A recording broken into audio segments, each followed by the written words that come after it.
1 Chronicles chapter 28. David assembled at Jerusalem all the officials of Israel, the officials of the tribes, the officers of the divisions that serve the king, the commanders of the thousands, the commanders of the hundreds, the stewards of all the property and cattle of the king and his sons, together with the palace officials, the mighty warriors, and all the warriors.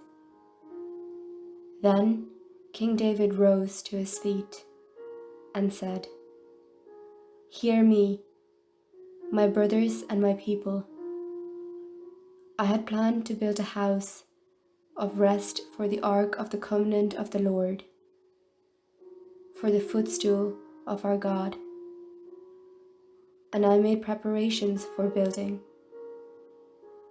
But God said to me, 'You shall not build a house for my name, for you are a warrior and have shed blood.' Yet the Lord God of Israel chose me from all my ancestral house to be king over Israel forever. For he chose Judah as leader, and in the house of Judah, my father's house, and among my father's sons, he took delight in making me king over all Israel. And of all my sons, for the Lord has given me many, he has chosen my son Solomon to sit upon the throne of the kingdom of the Lord God of Israel.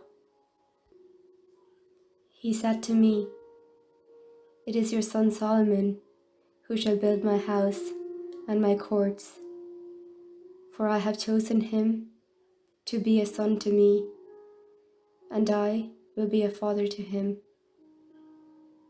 I will establish his kingdom forever, if he continues resolute in keeping my commandments and my ordinances, as he is today.'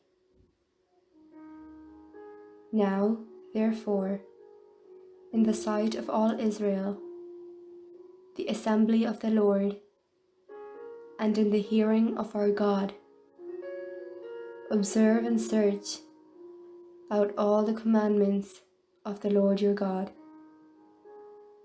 that you may possess this good land and leave it for an inheritance to your children after you forever. And you, my son Solomon, know the God of your father, and serve him with single mind and willing heart. For the Lord searches every mind and understands every plan and thought. If you seek him, he will be found by you. But if you forsake him, he will abandon you forever. Take heed now, for the Lord has chosen you to build a house as the sanctuary. Be strong and act." Then David gave his son Solomon the plan of the vestibule of the temple and of its houses, its treasuries, its upper rooms, and its inner chambers, and of the room for the mercy seat, and the plan of all that he had in mind for the courts of the house of the Lord, all the surrounding chambers, the treasuries of the house of God, and the treasuries for dedicated gifts, for the divisions of the priests and of the Levites, and all the work of the service in the house of the Lord, for all the vessels for the service in the house of the Lord, the weight of gold for all golden vessels for each service, the weight of silver vessels for each service, the weight of the golden lampstands and their lamps, the weight of gold for each lampstand and its lamps, the weight of silver for a lampstand and its lamps, according to the use of each in the service, the weight of gold for each table for the rows of bread, the silver for the silver tables, and pure gold for the forks, the basins, and the cups, for the golden bowls, and the weight of each, for the silver bowls, and the weight of each, for the altar of incense, made of refined gold, and its weight. Also his plan for the golden chariot of the cherubim that spread their wings and covered the ark of the covenant of the Lord. All this in writing at the Lord's direction, he made clear to me the plan of all the works.